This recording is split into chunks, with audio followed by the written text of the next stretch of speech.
SNS를 통해서 사실은 정당을 가입했어요. 그러다가 나도 이 당 가입해야겠다. 그래서 가입을 하게 되었습니다. 엄청 싫어졌어요. 일단 갈등이 극단으로 치달아가지고. 안녕하세요. 인천에서 태어나고 자란 서태성입니다. 현재는 기본소득당 경기도당 위원장으로 활동하고 있습니다. 세계적 수준의 공항과 항만을 가진 도시, 접경지면서 제조업으로 성장한 도시, 인구 300만 돌파를 앞둔 도시, 개방성과 애양심을 가진 도시. I'm from 인천. 부평에서 태어나긴 했는데 학창시절을 보낸 것은 인천 만수 6동인데요. 남동 초등학교, 남동 중학교, 그리고 동인천 고등학교를 나왔습니다. 정말 그냥 모범생이었는데요. 공부를 열심히 해서 이런 것만이 아니라 학교가 우리 사회가 좀 정해준 대로 학생이면 이래야지 하는 것처럼 고등학교 때는 특히 학교, 그렇지, 뭐 도서관 가고 이렇게 우리 사회가 좀 원하는 대로 많이 살았던 것 같아요. 그런 의미에서 좀 모범생이었고 공부도 재밌었습니다. 그때는 공부가 좀 재밌어가지고. 재미없는 사람도 많이 있을 수 있는데 저는 좀 그래도 괜찮았었고, 네, 그래서 했던 것 같아요. 저는 지금도 좀 그런 게 있는데 저게 왜 그런가를 좀 탐구하는 게 재밌었던 것 같아요. 어떤 일이 있잖아요. 어떤 일이 있으면 이것의 원인은 뭐야, 아니면 이것에 대해서 사람들은 왜 이렇게 생각해,를 좀 알아가는 과정이 좀 공부였다고 생각을 하고, 좀 개인적으로 그게 좀 재밌었던 것 같고, 저도 외우는 건 싫어했어요. 좀 이유나 원리를 알면은 그래도 조금 더 재밌었던 것 같습니다. 제가 만수육동에서 학창시절을 보내는데 저 부모님이 아직도 만수육동에 계세요. 그래서 인천을 가면은 만수육동을 가요. 그 만수육동은 제가 봤을 때는 아직 그대로 제 느낌이 그대로예요. 제가 다녔던 학교도 그대로고, 제가 살았던 아파트도 그대로고, 그 동네가 다 그대로여가지고 저에게는 만수육동을 기준으로 봤을 때는 아직 그대로인 곳, 그래서 가면은 되게 학교 다녔던 추억이 많이 되살아나는 곳입니다. 일단 만수육동을 기준으로는 그렇고요. 동인천 고등학교 다녔는데 학교 옆에 엄청나게 큰 아파트 단지가 새로 생겼더라고요. 2000년대 중반에 새로 지어졌는데 정말 큰 아파트 단지가 생겨져서 제가 이렇게 돌아다녔던 그런 언덕길이 다 아파트 단지가 되어 있는 것을 보고 되게 많이 변했네 라고 좀 생각을 했습니다. 새로운 아파트가 많이 생기고, 또 인천 논현동 역시 신도시화 되면서 거기는 싹 바뀌고, 당연히 송도도 역시 새롭게 신도시화가 되면서 많이 생겨서, 좀 저에게 인천은 그런 신도시에 여러 가지 명암이 있지만 그래도 좀 봤을 때 신도시가 좀 많이 생겼던 곳인 것 같아요. 많이 생기고 있고 많이 생긴 곳이라는 인상이 여전히 좀 강합니다.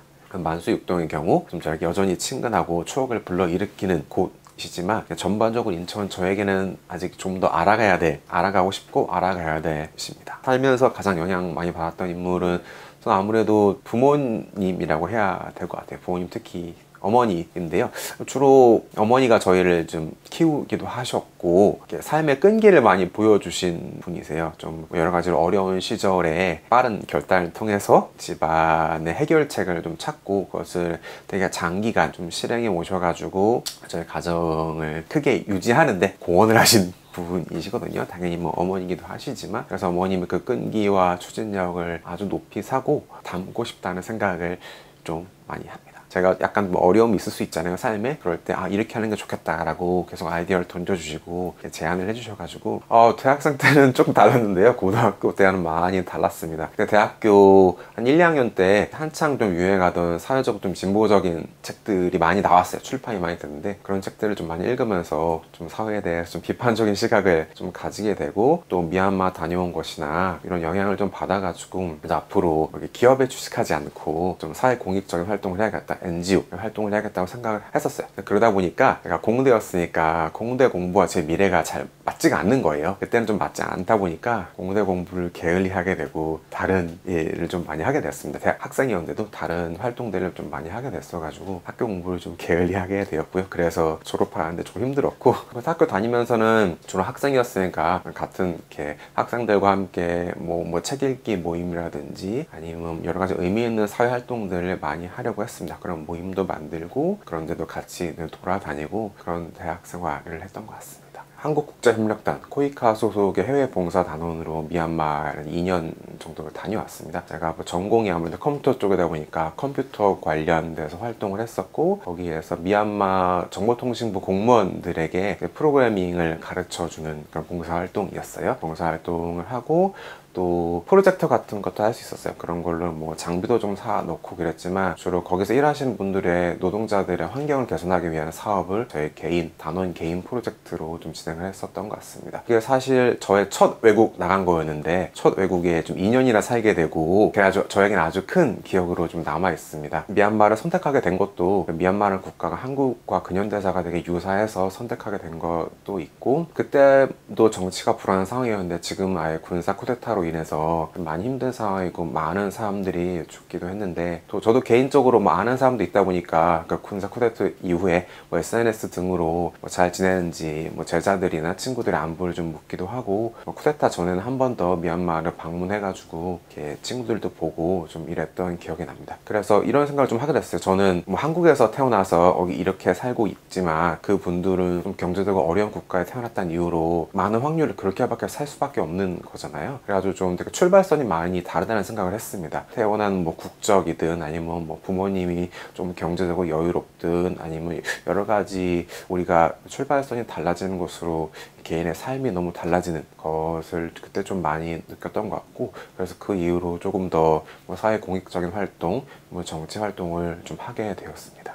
제가 대학교 1학년 때 저의 과 선배들 중에 그 노래패 선배들이 많았어요. 정식 이름은 민중가요 노래패인데요. 아무래도 민중가요인인 만큼 되게 사회 비판적인 시선을 가지고 불렀던 노래고, 가사들도 되게 사회 비판적인, 뭐 어떤 면에서 사회 진보적인 노래들이 많았습니다. 그게 선배들이 좀 많이 해가지고 거기서 좀 오래 좀 활동을 했었고, 노래만 부르고 공연만 하는 좀 그런 노래패였는데, 그래도 전 처음에 보고 이 가사들이 되게 특이하다고 생각했어요. 이런 되게 사회적인 가사들이 있는 노래네 라고 생각을 했는데 나쁘지 않았고, 그러면서 앞으로 제가 뭐 다른 여러 가지 책들을 읽는데 그런 사회 비판적 시선에 좀 거부감이 없어지게 되는 계기가 됐던 것 같아요. 그 노래패가. 저는 SNS를 통해서 사실은 정당을 가입했어요. SNS 보면서 제가 되게 동의하는 말이 많은 계정이 있었는데, 그 SNS 계정은 어떤 정당에서 운영하는 계정이었고, 그래서 그 계정을 보다가 나도 이 당 가입해야겠다 그래서 가입을 하게 되었습니다. 그러면서 그때는 학생이었는데 가입을 하게 되면서 뭐 활동도 조금 하고 모임도 나가다 보니까 또 자연스럽게 좀 더 오래 활동하게 되고, 그래서 활동을 직업으로 하는 사람이 되었습니다. 그런 과정을 통해서 하게 됐고, 정당은 그때도 기본소득을 이렇게 주장하는 정당이었어요. 그래서 저는 예전부터 되게 기본소득을 되게 찬성하고 지지하는 편이었어가지고 그렇게 해서 계속 활동해오고 있고, 지금 활동하고 있는 정당 역시 기본소득당 엄청 싫어하셨어요. 일단. 그리고 저가 뭐 하는 것마다 뭐 찾아다니면서 말리거나 이러지 않았는데, 항상 뭐 전화통화를 하거나 이러면은 굉장히 싫어하시고 꼭 그거 할 거냐 좀 많이 물어보셨던 것 같고, 아무래도 제가 졸업할 즈음에는 갈등이 극단으로 치달아가지고 부모님이 주로 저를 말리신 거죠. 그때는 제가 대학교 졸업하고도 정당에서 활동하겠다 라고 했었을 텐데 극구 만류를 하시고 그렇게 싫어하셨습니다. 그냥 활동하지 말고 당원으로만 있으면 안 되겠냐, 후원하는 당원이면 안 되겠냐고 하셨는데, 저는 그때 그 당시 뭐 지금도 그렇고 제가 하고 싶은 일이 있고 그걸 위해서는 꼭 정치, 그러기 위해서 좀 정당에서 활동해야 한다는 생각을 해서 저의 의견을 고집했더니 부모님, 특히 어머니 많이 속상해 하셨습니다. 그때는 뭐 부모님 날 왜 이렇게 잘 이해 못 해주지? 라고 좀 생각을 했었는데, 당연히 지금 생각해보면은 되게 저를 걱정해 하셔서 하셨던 거기 때문에 좀 이해는 하고, 좀 요즘 만나면은 그때 얘기를 조금 좀 편한 마음으로 하곤 합니다. 그때는 물론 굉장히 속상하고 지금도 저에 대해서 좀 안타까운 마음이 있으시지만 그래도 지금은 좀 편하게 예전 얘기를 하는 편입니다. 많이 반대하셨어요. 인정하는 것도 있고, 이젠 나이도 들었으니까 늦었다, 그냥 네가 거기서 잘 되는 길밖에 없다 라고 좀 많이 어떻게 보면 포기하시고, 그래도 안 되니까 좀 자식이고 이러니까 좀 응원해 주시는 것도 있고, 예전보다는 좀 부모님도 바뀌신 게 있는 거죠. 친구들은 공식적으로 저에게 좀 후원을 해주기도 하고 좀 응원을 해주고, 근데 걱정 좀 하긴 해요. 조금 불안한 이쪽 일이다 보니까 딱 정해진 길이 아니고 언제 어떻게 될지 모르다 보니까, 어떤 의미로는 제가 열심히 한다고 다 되는 일이 아니다 보니까 또 많은 국민들의 이게 지지가 있어야 제가 원하는 일도 할 수 있는 것이다 보니까 좀 걱정은 하지만 그래도 뭐 뜯어 말리거나 그러진 않더라고요.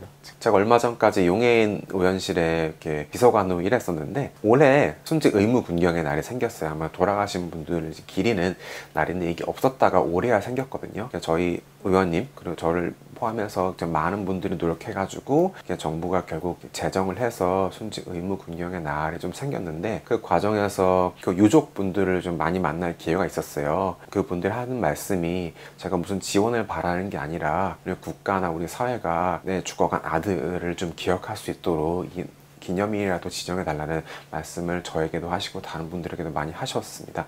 그렇게 많은 분들이 노력하셔서 순직 의무 군경의 날이 좀 만들어졌는데요.